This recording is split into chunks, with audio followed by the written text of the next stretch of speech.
लिख देती हूँ, एक आधा लफ्ज ही पढ़ पाओ तो काफी। यहाँ सब ठीक है, यहाँ सब ठीक है। भाई आजकल काम पर जाने लगा है, माँ के घुटने भी अब ठीक हैं। आप जैसे छोड़ के गए थे हालात उससे अलग हैं।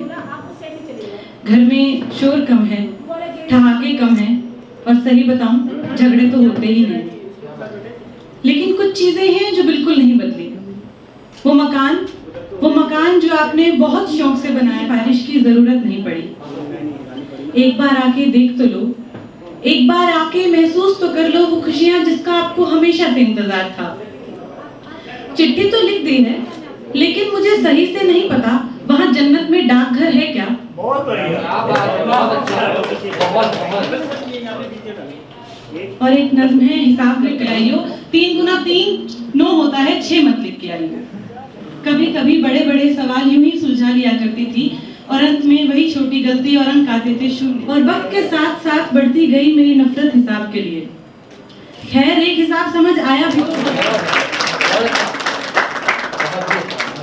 और एक गजल, जो कुछ मुझसे कमाया जा रहा है, वो पत्थर से ज्यादा कुछ नहीं है। तो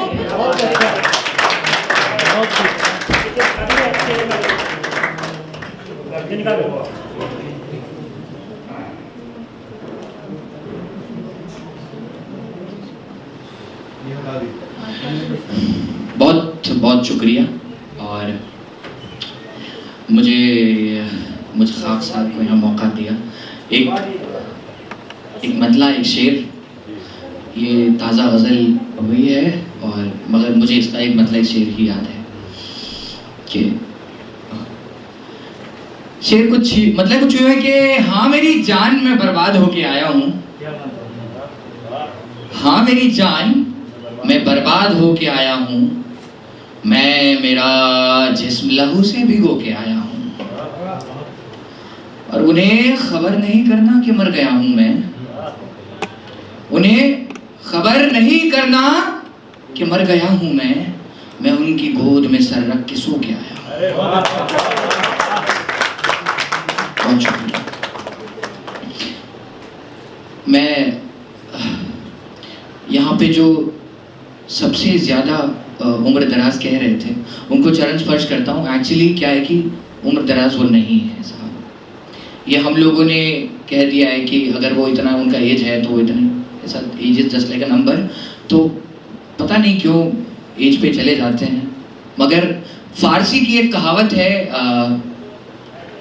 ई सादत बज़ोरे बाजुनीस्त। इसका ट्रांसलेशन मैं नहीं करूँगा, मैं बाद में करूँगा जिसको पूछना होगा।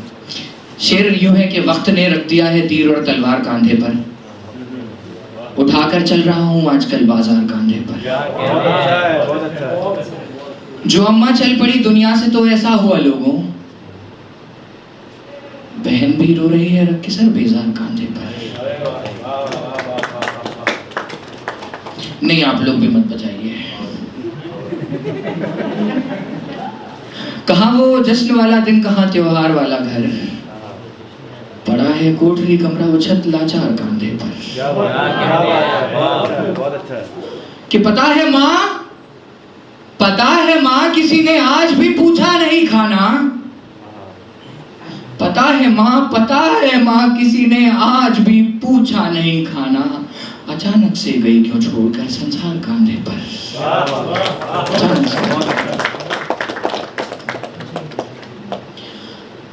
रुख से पर्दा हटा के देख लिया,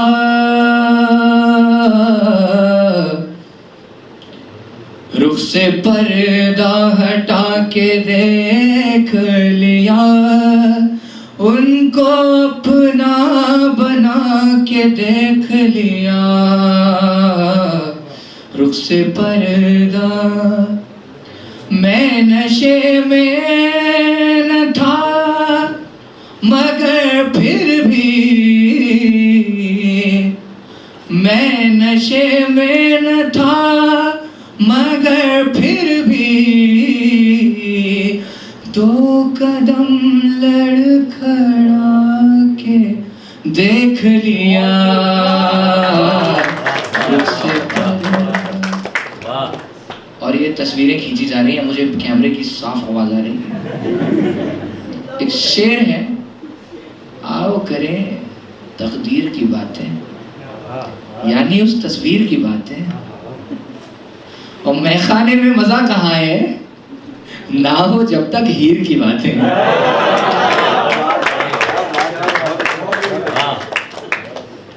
ना हो जब तक हीर की बातें। एक जरा मुक्तक देख लीजिएगा कि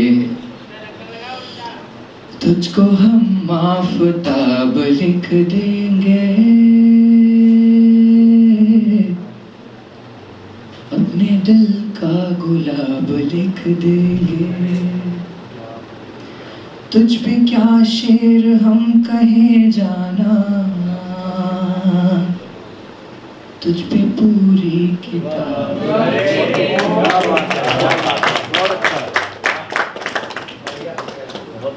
और एक मतला और कुछ शेर देख लीजिएगा, मैं हमेशा हर जगह सुनाता हूँ, लेकिन मुझे कभी वो सुनाते हुए बोरियत महसूस नहीं हुई। तू उसके पाँव का पायल बना देता तो अच्छा था,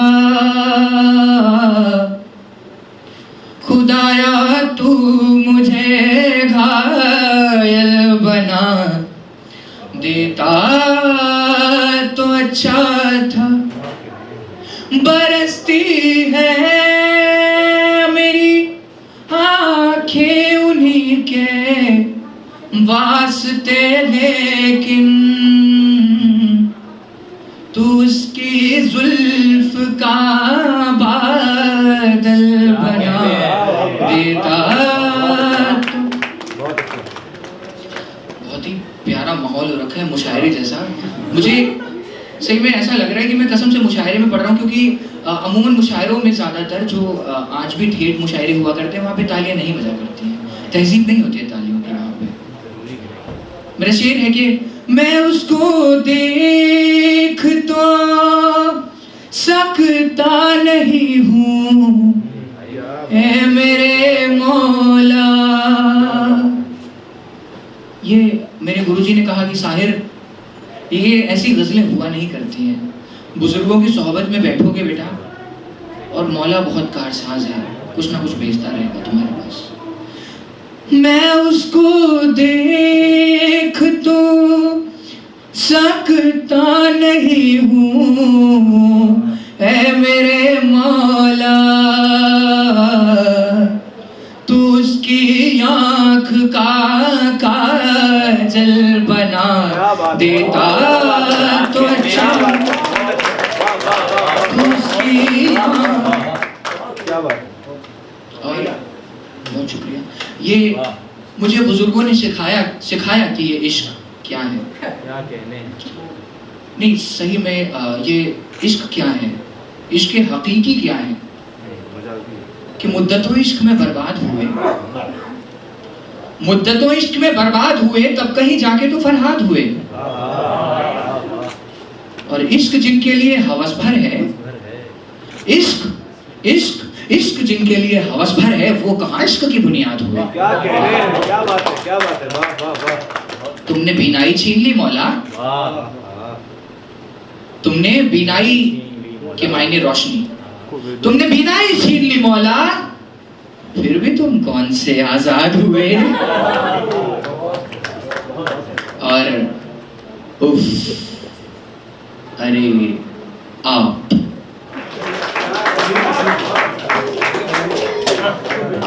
भाई आइए, आओ ना, प्लीज। बहुत बढ़िया भाई। राजीव भाई, इससे ज्यादा मजा मतलब आया ही नहीं है किसी भी महफिल में। आपको शुभकामनाएं, so wonderful.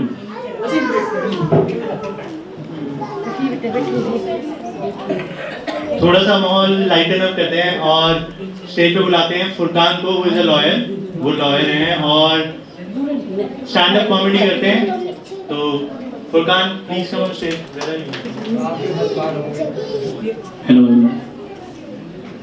Hello everyone. Hey, make some noise, guys. No, it's fine. Like, I just want to check whether you are alive or not. भाई try to speak in Hindi if you can, so हमारे सारे Okay, fine. क्या? आपने हमारी car गुजारी है, देखे तुम्हारे बुजुर्गों को देखे थे? नहीं? ओहो, मिलवाइए फिर उनसे, मिलवाइए। But moving on, right, I want to tell you something about my foods में पढ़ा है।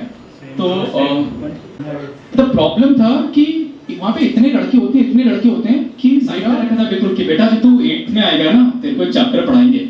मैं काफी एक्साइटेड, जब मैं 8th में गया तो टीचर ने साइंस का चैप्टर ही नहीं पढ़ाया। कहता है पीएचडी तो तुमने पहले कर रखी है। ऐसे मैंने आदमी ऐसे बिल्कुल ओके, मैंने पापा से पापा 12 साल में साथ काफी गलत कर रहा है, आपने मुझे लड़कों के स्कूल में पढ़ाया पता है आपको? पापा कहते हैं कि बिगड़ गया, बदतमीज हो गया, क्या कर रहा है, इसे डालो बॉयज कॉलेज। तो फाइनली उन्होंने मेरा admission mechanical department of engineering college में कराया। वहाँ पे बुखार में 1 हफ्ते चॉकलेट खिलाई, पापा को बचपने की याद आने लगी, कहते खिलौने तो 7 दिन बाद उन्हें डायबिटीज हो गई। चॉकलेट खिला रहा था, सुबह शाम दवाई पी रहा, सो मैं गुस्से में वापस उसके पास गया। होता है ऐसा। So I think he told that I am a lawyer, right? So lawyers की प्रॉब्लम क्या होती है कि उनको पूरे दिन ऐसे ब्लैक कोट ब्लैक पैंट पहननी होती है, ठीक है? और 46 डिग्री हो रहा है, लेकिन ऐसा नहीं कि वो उतार सकते हैं कोट तो चलेगा, मतलब उनके पसीने आ रहे हैं, लेकिन नहीं कोट तो उनको पहनना पड़ेगा बिकॉज उनका ड्रेस कोड वही है। तो कई बार ऐसे जो कॉर्पोरेट में काम कर रहे होते हैं ना, मेट्रो में मिल जाते हैं, उनको चिढ़ाते रहते हैं, देखिए 6 दिन एक ही कपड़े होता है ना, उनके पास सिर्फ 2 जवाब होते हैं। जब भी मैं कुछ मांग लूंगा ना, उनके पास सिर्फ 2 जवाब होते हैं। पहला, तुम अभी बच्चे हो, सेकंड, तुम अब बच्चे नहीं रहे। काम करना is amazing, like everything is amazing in startup, like बहुत सही सेटअप होता है, सब कुछ होता है, पर 2 चीज वहां पे सही नहीं होती। पहला होता है आपकी सैलरी, दूसरा होता है आप घर कब जाओगे, वो बताते नहीं है, ठीक है? तो मैं एक दिन बॉस के पास गया और मैं नाट के बोला, मैं बॉस ऐसे क्या मतलब गलत कर दो, आप मेरे को 6 बजे का बोला था, आप मुझे 9 बजे तक काम कराते हो। तो उन्होंने बताया तू घर जाके करेगा क्या? मेरा बॉस बोलता है तू घर जाके करेगा क्या, तू सिंगल है। काफी बुरी लाइफ सिंगल होगी। तो मैं ऐसे गुस्से में आ गया, तो मैंने ऐसे जोश में ऐसे 10 साल अपनी उम्र से बड़ी लड़की ऐसे पटा ली। मुझे लगा प्यार और एक्सपीरियंस अब दोनों ही मिलेगा। तो थोड़े दिन बाद मुझे ऐसे एक लेटर आता है उसके हस्बैंड का, जिसमें लिखा होता है अगर सचिन की तरह बनना है तो थोड़ा टैलेंट भी रखो, ठीक है? अच्छा 1-2 और करूँगा, उसके बाद जा रहा हूँ, क्योंकि मैं काफी अपना नाम रोशन कर रहा हूँ यहाँ पे, काफी ज्यादा मैं नाम रोशन कर रहा हूँ। सत श्री अकाल, आदाब, गुड आफ्टरनून। सबसे पहले तो मैं मुबारकबाद देना चाहूँगा द राइम रिपब्लिक को, जिन्होंने इस खूबसूरत शाम को मुनक्किद किया है। बहुत बहुत मुबारक Aseem, Abhijeet and the second innings home. आप जब इन्होंने मुझे कल आज की निज़ामत करने का हुक्म दिया तो मुझे जाहिर सी बात है बहुत खुशी भी हुई, लेकिन मैं घबरा भी गया क्योंकि मुझे समझ नहीं आ रहा था कि मैं आप सबके सामने क्या कहूँगा। मुझे समझ नहीं आ रहा था मैं आप सबके सामने कैसे बात करूँगा, कुछ गलत ना बोल जाऊँ, कुछ ऐसा ना सुना दूँ। लेकिन फिर मैंने सोचा कि मैं वैसे ही बात करूँगा जैसे मैं अपने पापा जी से बात किया करता था, अपने ग्रैंड डैड से बात किया करता था, मेरे दादाजी से। तो उनके लिए मैं उन्हें कभी कह नहीं पाया, उनके लिए मैंने पंजाबी में कुछ लिखा था लेकिन उन्हें मैं कभी कह नहीं पाया, और आपके हवाले से उन तक ये बात पहुँचे। उम्मीद रखूँगा कि रब बंदियां अंदर वसदा है वैसे तो दुनिया ये कहती, रब बंदियां अंदर वसदा है वैसे तो दुनिया ये कहती, पर मंदिर मस्जिद पवित्र स्थानां उत्ते रब नूं लभदी भी रहिंदी। रब बंदियां अंदर वसदा है वैसे तो दुनिया ये कहती, पर मंदिर मस्जिद पवित्र स्थानां उत्ते रब नूं लभदी भी रहिंदी।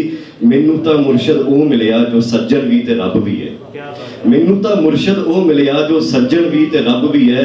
मैं मुखड़ा ओदा देख लवा मैनूं रब दी लोड़ ना पैंदी। तो ऐसी ही एक शाम, इसी शाम के लिए कुछ पहले लिखा गया था जो आज आपसे सुनाना चाहूँगा, जिसे हम आज की शाम की शुरुआत हो चुकी है, खैर उसको आगे बढ़ाएंगे। कि इन नीमबंज आँखों में अभी ख्वाब जिंदा है, इन नीम व आँखों में अभी ख्वाब जिंदा है, अंधेरों तिल मिलाओ चिरागे आफताब जिंदा है। और इस शहरे बीमार में गोया कोई तो अच्छा होगा, इस शहरे बीमार में गोया कोई तो अच्छा होगा, जो अब तलक इसकी गलियों में आप जिंदा है, चमक जिंदा है। और इन राबताओं से पहले असीम भाई, इन राबताओं से पहले दिले जान उदास था, इन रिश्तों से पहले दिले जान उदास था, सुन के अच्छा लगा कि अभी अहले किताब जिंदा है। आप जैसे अहले किताब पढ़ने लिखने वाले जिंदा है। जी जी कौन सा? ये सर नहीं आप कर दीजिए भाई। कोई बात नहीं सर, आप कर दीजिए। हमारे बीच कुछ खास मेहमान भी उपस्थित हैं जिनके बारे में जनाब आपके साथ कुछ साझा करेंगे। हाय, सबसे पहले आप सब लोगों का मैं वेलकम करना चाहूँगा सेकंड इनिंग की तरफ से। और इसके साथ साथ हमारे chief guest G D Rao Chaudhary, principal commissioner, इनका